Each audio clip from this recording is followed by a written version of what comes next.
우리 시대에 밀려오는 파도처럼 걷잡을 수 없는 문제들이 일어나고 있습니다. 정치 문제, 그리고 경제 문제, 사회 문제, 그 어느 것 하나 우리를 편하게 해주는 것이 없습니다. 그런데 그보다 더 중요한 문제가 있다면 그것은 곧 가정의 문제입니다. 정치, 경제, 사회, 교육, 문화, 그 어떤 것도 가정을 떠나서는 존재의 의미가 없기 때문에 그렇습니다. 예를 들면 자기 가정을 엉망으로 만들었거나 그리고 가정을 모르는 정치 지도자라면 그 사람은 큰 인물이 되기가 어렵습니다. 제 아무리 명강의를 하는 교수라 할지라도 이 가정을 파괴한 사람이라면 그 역시 교수 자격이 없는 것입니다. 그런 면에서 가정 파괴 범주는 용납할 수 없는 것입니다. 가정은 사람을 사람 되게 하는 요람이요 학교와도 같은 곳입니다.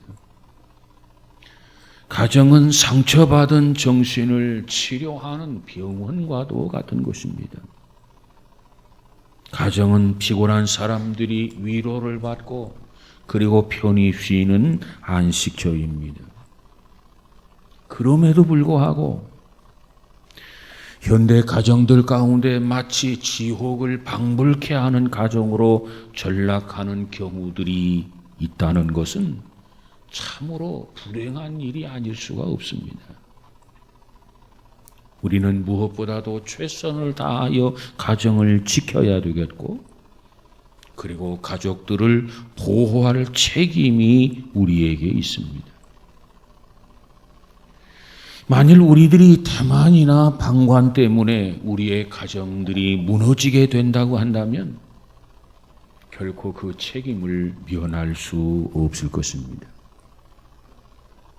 오늘 본문에 보면 특별히 사도행전에 나타난 수많은 사건들 가운데 어찌 보면 가장 비극적인 사건이기도 한 것이 오늘의 본문의 내용입니다. 예수님의 수제자 베드로가 능력 있는 설교를 했습니다. 그런데 한 부부가 그 설교를 통해서 감동을 받았습니다. 그 감동을 받은 나머지 자기네 밭을 팔아서 바치기로 약속을 하고 집으로 돌아갔습니다. 그리고 마침 적당한 자가 나타나서 쉽게 그 밭을 처분할 수 있었습니다. 그런데 문제는 돈을 손에 쥐고 난 다음에 일어났습니다. 한마디로 아까운 마음이 들었다는 겁니다. 사람의 마음이란 이렇게 들어갈 때와 나갈 때가 다른 법입니다. 특별히 우리가 남을 도울 때, 또 하나님 앞에 헌금할 때, 시간이 지나면 지날수록 마음이 옹색해지고 인색한 쪽으로 기울기 마련인 것입니다.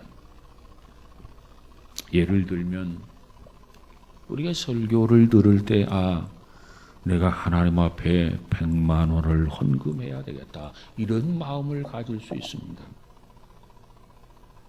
그런 마음이 축도가 끝나게 되면은 이제 100만 원이 50만 원으로 줄어들습니다. 50만 원으로 줄어들었는데 이제 집으로 돌아가고 나면 그 50만 원이 10만 원으로 줄어드는 겁니다. 그리고 하룻밤 자고 일어나면 10만 원이 10,000원으로 줄어들 수 있는 것이 우리 사람들의 마음이라는 겁니다. 우리는 그와 같은 마음을 오늘 본문의 이 아나니아와 삽비라의 비극 속에서 우리는 발견할 수 있습니다. 이제 목돈을 손에 쥐었습니다. 그런데 어찌 그 돈을 몽땅 다 헌금한다고 하는 것이 아까운 생각이 들었고 좀 억울하다는 생각도 들었습니다. 그래서 그 일부를 떼어서 감추었습니다. 그리고 나머지를 베드로에게 가져다가 바쳤습니다. 그리고 그날 그들은 비명에 죽었습니다. 왜 이렇게 되었습니까? 왜 하나님 앞에 바치고도 비명 행사를 하게 됩니까?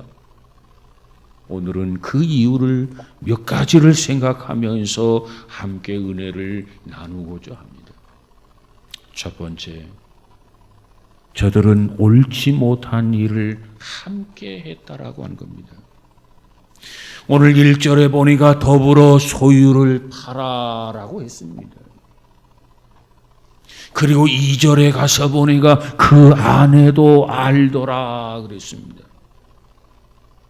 여기에 문제가 있습니다. 이 부부가 함께 팔았고 그리고 이 부부가 함께 감추었다라고 하는 겁니다. 우리는 흔히 부부 일신이라는 말을 하게 됩니다. 부부가 결혼해서 20년을 살고 30년을 살다가 보면 성격도 닮아가고 취미도 닮아가고 식성도 닮아가고 심지어는 얼굴 생김새까지 닮아간다고 합니다. 그것은 그래야 할 것입니다. 그러나 나쁜 것을 담거나 나쁜 것을 공모해서는 결코 안 된다는 거예요. 그저 부부가 살아가면서 한쪽이 잘못됨으로 인해서 함께 침몰하는 경우가 있고 한쪽이 잘못되었다 할지라도 그것을 막거나 그것을 고쳐서 바로잡는 그런 부부가 있습니다. 그런데 아나니아와 삽비라의 경우는 어떻습니까? 이 서로의 잘못을 고치자고 말한 일도 없고 서로의 잘못을 막지도 않았다는 겁니다. 오늘 성경은 뭐라고 말합니까? 그들은 더불어 범죄했다는 거예요. 오늘 이 말씀의 흐름을 보면 남편이 앞서서 적극적으로 잘못을 주도한 것으로 보여지고 그리고 그 안에 삽비라는 남편의 뒤를 따른 것으로 보여집니다. 그 결과 어떻게 되었습니까? 그 결과는 부부가 모두 같이 불행해졌다는 겁니다. 여러분, 한 몸이라는 부부의 의미가 무엇입니까? 한 몸. 둘이 한 몸이라고 하는 것은 이 반쪽과 반쪽이 합해서 하나가 되었다는 의미입니다. 그렇다면 서로에 대한 책임이 우리 각자에게 있는 거예요. 부부가 서로의 잘못을 저지르지 않는 것이 가장 바람직한 일인 겁니다. 그러나 그것이 불가능해서 어느 한쪽이 그저 잘못을 저지르려고 한다고 한다면 결사적으로 힘을 다하여 그것을 저지해야만 합니다. 이게 부부란 말이에요. 아나니아의 탐심과 거짓을 그 아내였던 삽비라가 동조하지 아니하고 한사코 반대하면서 한사코 막기만 했더라면 그들은 한날에 그들이 죽지는 않았을 것입니다. 그리고 그들은 지옥에 가지도 않았을 것입니다. 남편들에게 권하고 싶습니다. 정말 아내를 사랑한다면 아내의 나쁜 습관과 범죄를 방치해 두어서는 안 해야 됩니다. 아내들에게 권하고 싶습니다. 정말 자기 남편을 전심으로 사랑한다면 남편의 죄악을 외면하거나 방조해서는 안 된다는 거예요. 오늘 본문에 보십시오. 이 방조의 결과가 얼마나 무서운가를 우리에게 설명해 주고 있는 것이 오늘 본문의 내용이 아니겠습니까? 같이 지옥에 가는 거예요. 그리고 부모들에게 권하고 싶습니다. 다 큰 자식, 내 마음대로 안 되는 것이 자식이라고 말을 합니다마는, 그러나 자식들이 만일 죄를 짓고 그리고 그릇된 길로 빠진다면 결코 우리는 방치해서는 안 된다는 거예요. 하나니아와 삽비라의 경우를 보세요. 이 부부는 자신들이 만든 함정에 스스로 빠져 들어갔는가 하면 어찌 보면 둘이 손잡고 같이 지옥에 뛰어 들어간 거예요. 그들 부부는 스스로 지옥을 만든 겁니다. 미국의 LA에 살고 있는 흑인들 가운데 14세에서 20세에 이르는 청소년이 약 한 2만 명 정도라고 추산을 한답니다. 2만 명. 근데 그 중에 1만 5천 명 정도가 갱단에 가입이 되었는데 LA만도 갱단이 1000개 이상이 갱 조직이 있다는 거예요. 문제는 그들이 어머니 뱃속에서부터 태어나게 되었는데 어머니 뱃속에서부터 갱으로 태어난 것이 아니라는 거예요. 어머니 뱃속에서부터 깡패로 태어난 것이 아니라 그 말이에요. 그들 모두는 다른 청소년들처럼 그저 천진난만한 생명을 가지고 태어났습니다.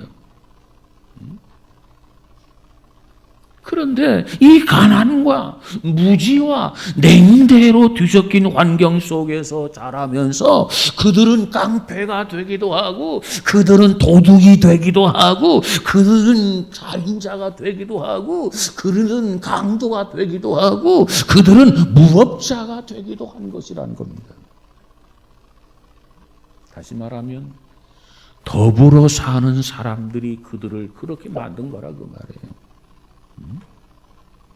깡패는 반드시 조직이 있습니다. 그리고 자기 혼자 설치고 휘젓는 깡패는 없어요. 깡패 집단은 사실 더불어 못된 짓을 하기 위해서 만든 집단입니다. 혼자가 아니라 더불어. 왜? 나쁜 짓이라 할지라도 더불어서 할 때 힘이 나기 때문에 그런 겁니다. 혼자는 못해요. 그러나 더불어도 힘이 나서 뭔가 나쁜 짓을 저지르고 불의한 일을 저지를 수 있지만 그 나쁜 짓을 저지르고 난다면 그 다음에 결과가 어떠한가를 생각한다면 결코 우리는 그것을 방관하거나 결코 우리는 그것에 동조할 수가 없다는 거예요. 여러분, 우리는 살아가면서 좋은 일에는 더불어 함께 해야 될 줄로 믿습니다. 그러나 그것이 나쁜 일이라면, 그것이 불의한 일이라면 우리는 결코 해서는 안 돼요. 더불어 막아야 된단 말이에요. 이것이 우리의 할 일입니다. 그 다음에 두 번째로 사탄의 역사 때문이었다는 겁니다. 사탄의 역사. 이 삽비라와 아나니아, 아나니아와 삽비라가 함께 잘못을 저지른 거예요. 그런데 여기에는 사탄의 역사도 있었다는 겁니다. 오늘 보면 3절을 보면 뭐라고 말합니까? 사탄이 내 마음에 가득하여 내가 성령을 속이고 땅값 얼마를 감추었느냐 책망을 하게 된 겁니다. 이 구절 속을 들여다보면 중요한 이유가 들어있어요. 이 아나니아와 삽비라가 은혜를 받고 땅을 팔아서 헌금하겠다라고 하는 마음은 성령이 주신 마음입니다. 그런데 안타까운 마음이 들었어요. 아까운 마음이 들었어요. 감추고 싶은 마음이 들었어요. 또 거짓말하는 이 마음은 바로 마귀가 가져다 준 마음이라는 거예요. 사탄이 내 마음에 가득하여라고 하는 말, 이 말의 뜻이 뭡니까? 내가 내 마음을 사탄에게 빼앗겼구나, 그 소리입니다. 사탄이 우리의 마음을 빼앗아갔다는 거예요. 사탄이 우리의 영토를 빼앗아갔다는 겁니다. 그래서 사탄이 우리를 점령하게 된 겁니다. 사탄이 우리를 다스리고 통제하게 되는 겁니다. 사탄이 나를 점령하게 되면 어떻게 됩니까? 사탄의 지시를 따라야 돼요. 사탄의 명령을 따라야 돼요. 무슨 말을 하든지 사탄에게 절대 순종할 수밖에 없는 것입니다. 왜? 사탄이 나를 점령했기 때문에 그런 거예요. 마귀가 나를 점령하게 되면 나는 마귀의 노예가 되는 겁니다. 노예. 노예는 뭐 하는 겁니까? 주인이 하라는 대로 해야 하는 것이 노예입니다. 그러므로 마귀가 우리의 가정을 점령하게 되면 어떻게 됩니까? 우리의 가정은 이 마귀의 왕국이 되는 거예요. 우리가 복음서를 보면 할인 어린아이가 등장합니다. 마태복음 17장 15절에 가보면, 그런데 그 어린아이 마음속에 귀신이 들어가 있어요. 그래서 이 마귀가 하고 싶은 대로 어린아이를 움직입니다. 그래서 물속에도 뛰어들고 불속에도 뛰어들고 때로는 길바닥에 들어 눕기도 하고, 참 안타까운 현실입니다. 왜 그렇습니까? 귀신이 그 마음을 점령했기 때문에 그런 겁니다. 귀신이 하라는 대로 하지 않을 수가 없게 된 거예요. 그런데 주님께서 볼 때 그 어린아이가 너무 불쌍했습니다. 그래서 주님께서 그 어린아이를 내어 쫓으셨습니다. 그때 어린아이는 어떻게 됩니까? 그럴 때 어린아이는 본래의 인격과 본래의 생활을 되찾았습니다. 여러분, 사탄이 점령하게 되면 사탄이 명령하는 대로, 사탄이 시키는 대로, 사탄이 조정하는 대로 할 수밖에 없는 것이 우리 인간이에요. 오늘 본문을 보면 이 사탄이 아나니아의 마음속에 들어가서 한 일이 무엇입니까? 구체적으로 몇 가지만 생각해 보도록 하겠습니다. 이 사탄이 아나니아의 마음속에 들어가서 한 일은 성령도 속일 수 있다고 유혹을 했어요. 밭을 팔아서 바치겠다라고 하는 이 마음은 성령의 감화였습니다. 그런데 이걸 지켜보고 있었던 마귀는, 사탄은 그 행동이 마땅치 않았어요. 그래서 이 아나니아 속에 들어가서 아나니아의 이 마음을 교란시키는, 혼란케 만들었어요.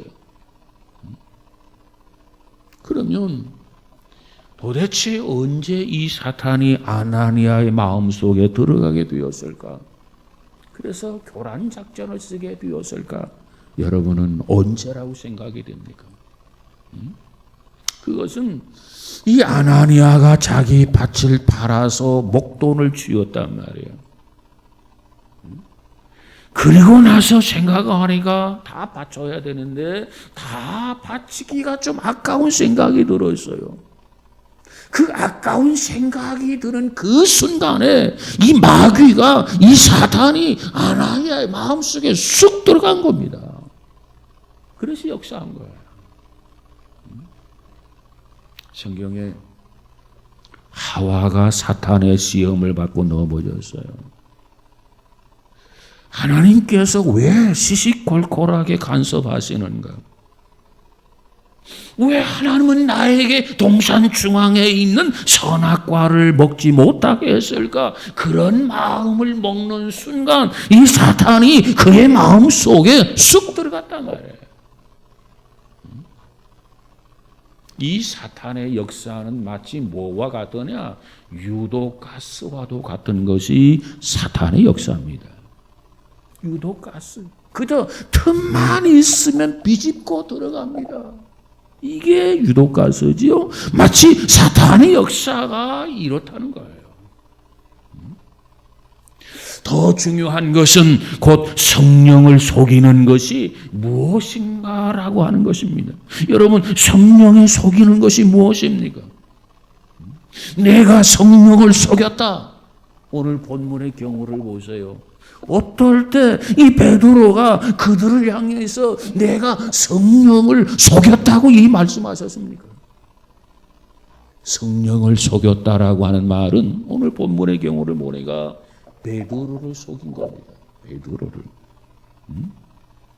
다시 말하면 교회와 약속을 어겼다는 거예요.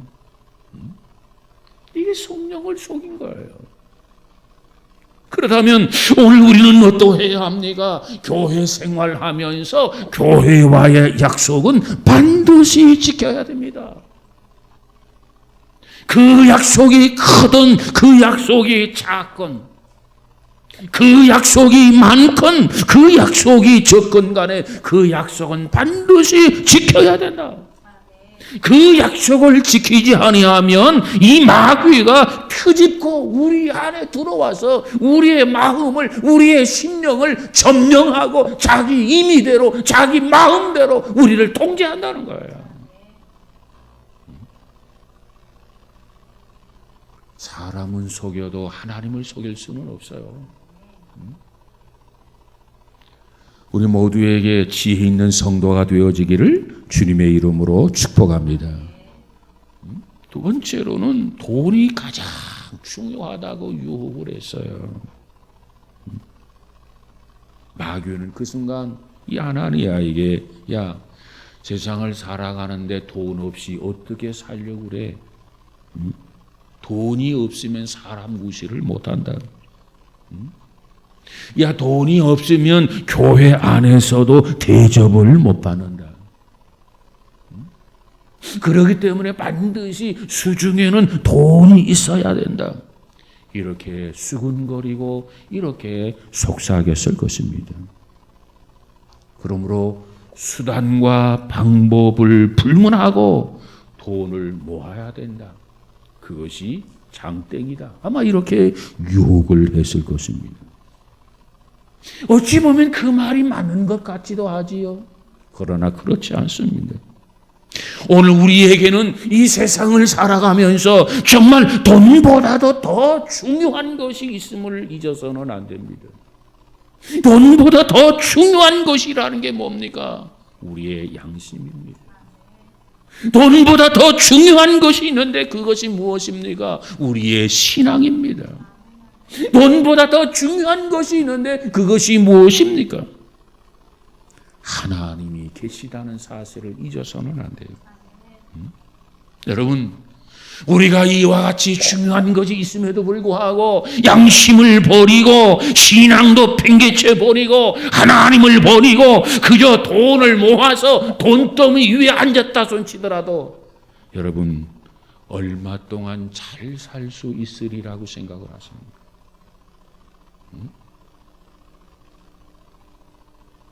돈이 무엇보다도 중요하다는 유혹에 빠지지 않기를 주님의 이름으로 축복합니다.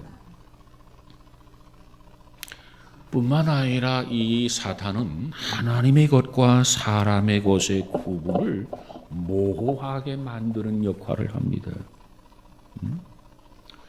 그 밭의 소유자는 누구였습니까? 아나니아의 소유였습니다. 그 밭을 팔 권리도 소유할 권리도 아나니아에게 있었습니다.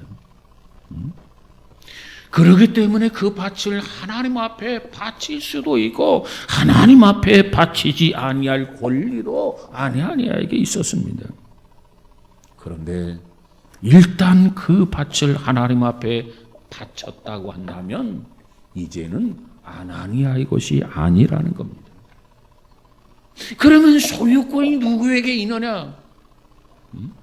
또 처분권이 누구에게 있느냐? 관리권이 누구에게 있느냐? 하나님 앞에 바치고 난 후에는 결코 소유권이나 처분권이나 관리권이 아나니아에게 있는 게 아니라 하나님께 있는 거라는 거예요. 비단 재산만이 그런 게 아닙니다. 비싼 돈의 경우만 그런 것이 아닙니다. 사도 바울은 우리에게 뭐라고 말합니까? 사나 죽으나 우리가 주의 것이로다 그랬어요. 주님을 구세주로 영접하고 하나님의 자녀의 믿음을 갖게 된다고 한다면 그 후부터 거듭난 자로서 이제는 사나 죽으나 주의 것이로다. 우리의 소유권이 주께 있음을 믿으시기를 주님의 이름으로 축복합니다. 그런데 아나니아는 어떻습니까? 생각을 잘못 먹은 거예요. 그죠? 아나니아는 여전히 제멋대로 바치고 제멋대로 챙기고 제멋대로 감추고 그저 임의대로 자기 마음대로 그저 자기 하고 싶은 대로 그렇게 해도 아무 탈이 없을 줄로 알았단 말이에요. 그것이 바로 누구의 유혹입니까? 사탄의 유혹입니다. 네 멋대로 해도 돼. 내 멋대로 챙겨도 돼. 내 멋대로 일부를 감춰도 돼. 누가 뭐라고 하겠어? 이렇게 속삭이면서 이 사탄이 유혹을 했다고 하는 겁니다. 여러분, 하나님께 바치기로 한 것은 무엇이 되었든지 간에 비록 계약 문서를 쓰지 않았다 할지라도 이미 마음으로 결심하고 작정을 했다면 그것은 바로 하나님의 소유라고 하는 걸 잊어서는 안 됩니다. 그런데 마귀는 하나님 앞에 바치기로 결심을 하고 했는데 약속을 했는데 그것을 마귀는 다가와서 그 한계선을 그 구분을 모호하게 한다는 거예요. 아직도 네 거야. 네 마음대로 하면 되는 거지 뭐. 네 마음대로 못할 게 뭐가 있어. 응? 거기에 귀를 기울이면 정말 그런 것 같아요. 왜? 아직도 문서는 내 이름으로 되어 있거든. 응? 그러나 그런 자세 결코 하나님이 기뻐하지 않습니다. 오늘 본문에 보면은 탐욕과 불신과 거짓이 가져다 준 이 한 가정의 비극적인 상황을 우리가 보게 되는데 이 가정은 왜 이와 같이 비참해졌습니까? 그날 베드로 앞에 돈을 가져다 놓았던 아나니아에게 베드로가 물어요. 내 밭을 판 돈이 이것이 전부냐 물었어요. 그러면 이 순간만이라도 사실은 이렇습니다. 잘못을 고백했더라면 그리고 용서를 구했더라면 그는 죽음을 당하지는 않았을 것입니다. 그런데 시치미를 뚝 떼고 내 밭을 판 돈이 이것이 전부냐고 물었을 때 예, 전부입니다.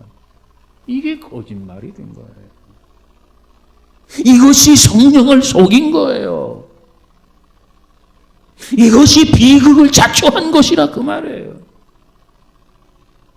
그래서 그는 하나님 앞에 드리고도 죽임을 당했다는 겁니다. 오늘 본문에 보면 3시간 후에 남편의 뒤를 따라서 그 아내인 삽비라가 들어왔어요. 삽비라에게 또다시 물었어요. 역시 이 삽비라가 남편과 동일하게 거짓말을 반복했습니다. 그 결과가 어떻게 되었습니까?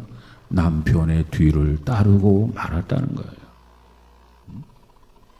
여러분, 우리는 여기서 이 순식간에 이 가정이 지옥으로 변한 그 비극을 보게 됩니다. 이 가정이 왜 이렇게 비극의 가정이 되고 말았습니까? 이 가정이 그날 이처럼 되게 된 것은 바로 성령을 속였기 때문에 그렇습니다. 교회와의 약속을 어겼기 때문에 그렇습니다. 이 탐심으로 눈이 어두워졌기 때문에 그렇습니다. 그리고 부부가 악을 공모했기 때문에 그렇습니다. 이것이 불행하게 된 원인이 된 거예요. 오늘 본문 9절 말씀에 뭐라고 말합니까? 너희가 어찌 함께 꾀하여 주의 영을 시험하려 하느냐. 아나니아와 그 삽비라에게 주께서 주신 책망의 말씀이에요. 그렇습니다. 여러분, 누가 지옥을 가게 됩니까? 예수 믿지 않는 사람이 지옥에 가게 됩니다. 누가 지옥 갑니까? 배교자가 지옥 갑니다. 누가 지옥 갑니까? 이단과 적그리스도인들이 세력이 지옥으로 들어가게 됩니다. 예수 그리스도의 십자가의 구속, 그 공로를 부인하는 사람들, 그 믿지 않는 사람들이 들어가는 곳이 지옥입니다. 그러나 누구라도 예수 그리스도의 십자가 공로 의지하고 나가면 천국에 들어가게 되는 것을 믿으시기를 바랍니다. 천국은 누구의 것이냐? 예수 그리스도를 믿고 십자가 의지하고 나아가는 자의 것입니다. 보다 더 중요한 것은 현재 우리의 심령 상태가 어떠한가? 내 심령의 상태가 지옥 같은 사람이라고 한다면 그 사람은 훗날 지옥에 가게 될 것입니다. 불신과 거짓과 죄로 가득한 가정이라고 한다면 그것은 지옥의 지점일 수밖에 없습니다. 여러분은 천국의 지점이 되는 가정이 되기를 원하십니까? 아니하면 지옥의 지점인 가정이 되기를 원하십니까? 무엇보다도 우리는 천국의 지점인 가정들이 되어지기를 주님의 이름으로 축복합니다. 우리가 잘 아는 존 웨슬레가 이런 말을 해서요. 이글 타고 있는 모닥불 속에 그대의 손가락을 넣어보라. 이글 타고 있는 모닥불 속에 그대 손가락을 넣어보라. 어떻겠어요? 엄청나게 뜨겁지 않겠습니까? 뜨거움이 어떠하겠는가? 그러면서 말하기를 지옥은 그보다 훨씬 더 뜨겁다. 이게 웨슬레의 말이에요. 모닥불 속에 이글이글 타오르는 그 모닥불 속에 손가락을 넣어보면 얼마나 뜨거운가를 우리가 느낄 수 있지 않습니까? 그런데 그보다 훨씬 더 지옥이 더 뜨겁다는 거예요. 지옥에 가서는 안 됩니다. 우리의 심령에 주님이 안 계시면 지옥이고 우리 심령에 주님이 계시면 천국인 것을 믿으시기를 바랍니다. 여러분 심령에 예수 그리스도가 계십니까? 주님이 계시면 우리에게 시민권까지, 그의 나라 시민권까지 우리에게 주신 겁니다. 우리는 결코 어떠한 상황에서도 천국의 시민권을 포기하지 않는 우리 모두가 되어지기를 주님의 이름으로 축복합니다. 결코 내가 사는 가정, 내가 거하는 직장, 나의 경영하는 사업장, 여러분 지옥으로 만들면 안 돼. 우리는 지옥에 가서도 안 돼. 누구를 지옥에 보내서도 안 돼. 우리는 순간순간 지옥을 만들어서도 안 돼. 정말 우리의 관심은 천국, 하나님의 나라. 그 나라를 바라보면서 날마다 한 걸음 한 걸음 나아가는 저와 여러분 우리 모두가 되어지기를 주님의 이름으로 축복합니다. 저 높은 곳을 향하여 날마다 한 걸음 한 걸음 나아가는 발걸음이 되어야 되지. 저 세상을 향해서 한 걸음 한 걸음 나아가는 하얀 길이 되어서는 안 된단 말이에요. 아무쪼록 저와 여러분의 심령, 우리의 가정, 우리의 교회, 우리의 나라, 작은 천국이 되도록 힘써 갖고 가는 저와 여러분이 되시기를 주님의 이름으로 축복합니다. 주님이 계시면 그곳이 천국이에요. 우리가 잘 아는 찬송가 438장에 가서 보니까 높은 산이 거친 들이 초막이나 궁궐이나 내 주 예수님 모신 곳이 그 어디나 하늘나라라는 찬양이 있어요. 오늘도 주님 모시고 내일 또 주님 모시고 주님을 찬양하며 살아가는 저와 여러분 우리 모두가 다 되어지기를 주님의 이름으로 축복합니다. 기도하십시다. 거룩하신 하나님, 우리는 항상 어느 곳에서나 주님을 모시고 주님과 더불어서 천국 생활을 영위하며 나아가는 복 있는 성도들 되어지게 하옵소서. 성령이여 도와주옵소서. 성령이여 역사하여 주옵소서. 우리와 동행하여 주소서.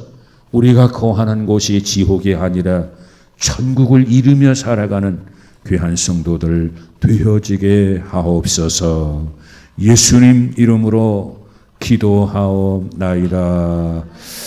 아멘.